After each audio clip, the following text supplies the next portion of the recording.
I was fat, dumb, and happy until Jason got hurt on his bike. I am a medical equipment repair technician and a successful mystery writer. My mysteries always involve medical themes and settings. I was gathering background information for my next book and repairing a sterilizer at Metro Hospital when my company's cell phone buzzed. "Hello, Jane, my assistant." "What's going on?" I asked. "I just got a call from the hospital. Your son is in the emergency room, and you are to get there as soon as possible," Jane told me. I could not get any details, but they said that he is in the emergency room of Metro. "Thanks, Jane. I'm already there. I need to replace a couple of covers on this sterilizer, and I'll go to the emergency room. If they call back, tell them 10 minutes. When I got to the emergency room, I was directed to billing. That wasn't going to work, so I asked for the emergency room department manager. After waiting for a couple of minutes, a nice-looking young lady came up to me and introduced herself. "I'm Sally Jacobs, emergency room supervisor. Can you tell me what is the problem?" "Yes, I can. I received a call from my office stating that I urgently needed to get to the emergency room to check on my son, who was injured and being treated here. When I arrived, I was directed to billing." "If it was so urgent, why can't billing wait? Now, you have two choices: let me go to my son, or answer in court for a false emergency call. Which is it going to be? The clock is running, so what is it going to be?" "Mister, I did not get your name. You need to calm down," she replied. "Mr. Watson and I do not need to calm down. Your hospital called my office, who then called me and said it was urgent, so take me to my son now." "I'll take you back there now, and I am sorry for the seeming lack of compassion," Miss Jacobs said. When we got there, the doctors were working on the scrapes and cuts, as well as ordering up some of the tests that they were going to do. Jason looked terrible and was unconscious. I could see scrapes and cuts on his face and shoulder. The nurses and the rest of the team that was in there were cleaning and irrigating the other wounds. The head of the treatment team pulled me outside of the treatment area and gave me as much information as they could on my son's injuries.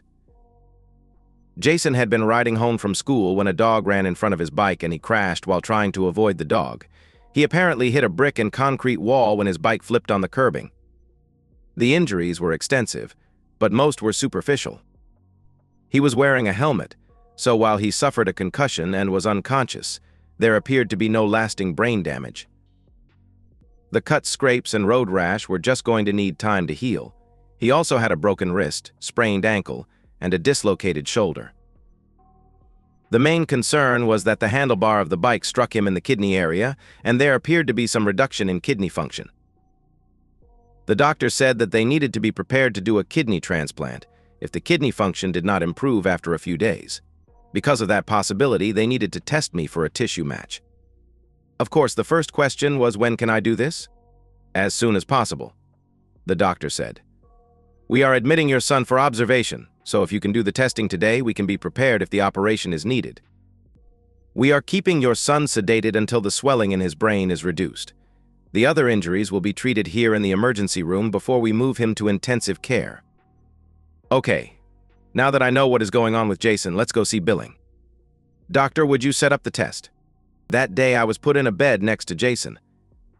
The tests were going to be done in the morning, but I was required to fast before the tests. They wanted me in the hospital, so if the surgery was necessary, I would be right there. Well, imagine my surprise and anger when I was told that they needed to find Jason's biological father. It seems that not only was I not a match, but I wasn't his sperm donor either. Someone was in big trouble. I am Jackson Watson. Sally Rundle and I were high school sweethearts. I was a little on the skinny side at 5 foot 10 inches and 135, so I was a runner, not a football star. I was the city champion at the 4-mile cross-country distance and the 1-mile track distance. If you have never run competitively, track and cross-country are very different races. Sally was like me, a bookworm. We were both in AP classes. I also studied several of the jock and grease monkey courses, so I knew how to and enjoyed fixing machinery. I was a junior and Sally a sophomore when we met at an athletic tutoring session. We were tasked with taking roided-up, stupid assholes and showing them how to pass their classes. They were so bad that one of them was close to failing gym. We managed to talk while we were there and found mutual interests in books. I liked almost every kind of fiction from Dumas to Louis L'Amour. She was into romances, science fiction, and mysteries. We started dating and swapping books all through that year. I took her to the prom. She was absolutely beautiful. I had a very large trust fund from my maternal grandmother, so I had a nice allowance and we went all out. You know, limo, upscale restaurant, hotel suite, the whole 9 yards. When we got to the dance, we were teased by a couple of the resident bullies and Sally was bum-rushed to leave me. But the jocks put a stop to it immediately. They understood that they needed to protect Sally, or we would not help them to stay eligible. We had a grand time, and after the dance, Sally gave me her virginity. I would like to say that I was magnificent, but the first time I was a 10-second wonder. Fortunately, Sally was too, and she calmed me down by saying, "Darling, we have all night. We will discover together what works for us. Just relax, and it will be great. I haven't said it before, but I love you. Someday we will be man and wife. I promise." Boy, if that doesn't inflate your ego and your appendage too. We did not get a lot of sleep, but for a virgin and an innocent, she took me around the world. Anal was something that she had read about and even had brought some Astroglide. She loved it, I enjoyed it, but I really liked to share our mutual oral talents. I graduated and had enough credits that I entered college as a sophomore. Sally took her last required subject, tested out of her senior year, and joined me as a freshman at the same college. The little smarty pants then proceeded to test out of all of the freshman required subjects and joined in most of my classes. My major was English literature and composition, hers was secondary education, and an English minor. I was going to write the great American novel. She wanted to teach Mama's Little Angels. We flew through college and were apart only while she was student teaching. On our mutual graduation day, I gave her an engagement ring. She accepted, and we started planning our wedding. As I had access to my entire trust now that I was 21, money was not a problem. What was a problem, though, was that Sally was not comfortable with me paying for everything. She, too, had a trust, but not nearly as large as mine, and she could only draw an allowance until she got married or turned 25, whichever came first. Sally wanted a 5050 budget, and then before we got married, an ironclad prenuptial agreement. I agreed, but secretly purchased an elaborate honeymoon to Tahiti and Australia. Sally had a passport, and so did I, so I never told her about the trip until we got to the airport. We were in first class and got toasted by the others there. It was a glorious 3 weeks. When we returned, we moved into my grandmother's house. It had been brought up to date, and Sally furnished it. She surprisingly kept all of the antiques and only updated the kitchen, bathrooms, and laundry room. Sally found a teaching position at an all-girls high school in the suburbs. I started writing. My first book was published just as Sally completed her master's degree. We celebrated by going on an Alaskan cruise that summer. While on the cruise, Sally told me she was pregnant. I was not surprised. She had gone off birth control and was in our bed every night. And I was at that time a horny goat. 4 or 5 times a week was normal. Jason was born during Christmas vacation, a healthy 8-pound bundle of a crying boy. Something happened to Sally, and the doctors performed an emergency hysterectomy. Jason was all we would ever have. Writing did not take up all of my time, so I got a job as a medical equipment repair tech. Fast forward to the test results reveal, Sally wasn't there, but I was in a calm rage. The only good that came of that day was Jason's kidney function returned to normal. He was also allowed to slowly come out from under the sedation. Sally showed up and the doctor told her about Jason. At my request, he did not say anything about my test results. I left the hospital and drove home and packed enough clothes to last me a week or two. I rented an extended stay suite and turned my phone off. I needed to think. I was gone for about a week when I turned my phone back on. There were over 50 calls from Sally. There were more than 10 from my agent and even 8 from my publisher. I started listening to the agent's calls and heard that Sally was calling him to try and find me. The same was from my publisher. I called them both back and told them I was all right, but going through a crisis at home. I deleted all of Sally's calls because I was sure that they pertained to finding me. I drove home that same day and was greeted by several police cars at the house. It seems Sally turned in a missing persons report, and the cops got the hospital information and thought Sally may have had a part in my disappearance. When I walked in the door, Sally broke down and rushed to hug me. I stepped aside and pushed her away. "When were you ever going to tell me?" I asked with a cold voice. Sally looked like I had slapped her. "What do you mean, tell you? Tell you what? When were you going to tell me who Jason's sperm donor was? I won't call him a father, because he has never, at least as far as I know, been a part of his son's life." Sally just collapsed and started bawling. I went over to the police officer in charge and explained what happened and said I would come down to the station in the morning to clear everything up. I then picked Sally up and carried her into the master bedroom. Then I took the rest of my clothes and moved them to the other side of the house into the guest suite. Sally never moved while I was doing that. She finally fell asleep. I went to bed and in the morning went to the police station and explained where I had been. They were pissed at Sally but realized that she did not do anything wrong when she filed the missing persons report. To say things were frosty in the house would be understating the obvious. Sally was constantly checking me out. She acted like at any second I was going to strike her. After 2 days of walking on the thin ice at home, I exploded. "Well, bitch, are you going to tell me who you fucked to produce your son? I would also like to know how you managed it when you only went to school, the library, and slept in our marriage bed every night. It sure as hell wasn't an immaculate conception, because the compatibility test showed male chromosomes, just not mine. Answer me, bitch." Sally was by this time crying again. She sobbed, "I'm sorry, I didn't know he wasn't yours. I was only with the professor one time when I told you I was in the library." "So it was only one time, was it? Did I get sloppy seconds that night? Did I suck out his juice when you got back home? Answer me, bitch." Sally ran out of the kitchen and closed the bedroom door. I decided to do what I do best, so I wrote, "Sally, this is to inform you that we will be getting a divorce for sure if you don't answer all of my questions. We may be going that way even when I get the answers, but I will get the answers. 1. Who is Jason's biological father? 2. How long did your cheating go on while you were supposedly studying for that goddamned master's? 3. Was the sex totally consensual? 4. When were you going to tell me, if ever? Your, who always has been, faithful husband, Jackson Watson. P.S. I will enforce the prenup if we divorce, so you might want to investigate where you will live if and when that happens. This is my house." Sally was up and around the next day. The note was gone. She acted as if it had never been read. "Stop," I screamed. "I know you read that note. You have 5 minutes to answer those questions or you are out of here. Do you understand?"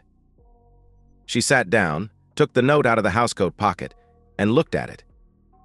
"I'm so sorry, Jack. Professor Roger Klein must be the father. It went on from the second class. He accused me of plagiarism and said if I didn't sleep with him until I got my degree, he would expose me. It turns out I quoted something without attribution and he caught it. I forgot all about going off the birth control pills. When I got pregnant, I was so sure it was yours that I told the professor that we were done and if he complained, I would report him. He would have lost his job and his teaching credentials. He left me alone after that. So you never thought to come to me and tell me that that slime ball was blackmailing you?" I asked. "I was afraid, and I thought he would stop me from getting my degree that I worked so hard for," Sally answered.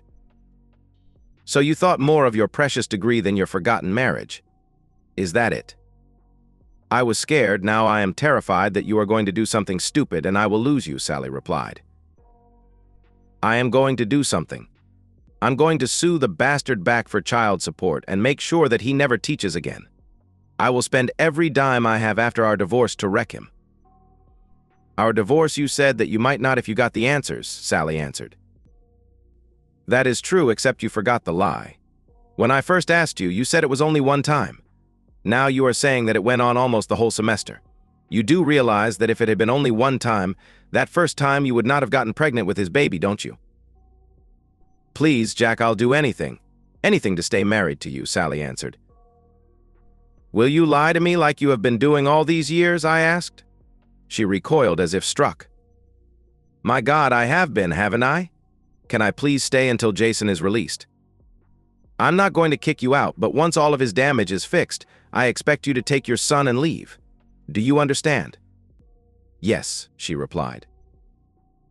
Jason came home, and I watched his confusion as I was on one side of the house and Sally was on the other. Finally, on a good day, when he was not hurting, he asked, "Dad, what is wrong? Are you mad at me? Are Are you and Mom fighting about something? Is it something I did? I choked up. I yelled as I grabbed him in a hug. Sally, get your sweet ass down here right now. I was loud, not angry. Before she could get from the other side of the house, I found myself crying. When Sally came into the den, she saw me holding Jason and crying like a baby. She had tears in her eyes. I motioned her over. I grabbed her and squeezed her like I was squeezing Jason. I'm sorry. I'm sorry. I just kept repeating it. When I finally cried out, I said, I love you both.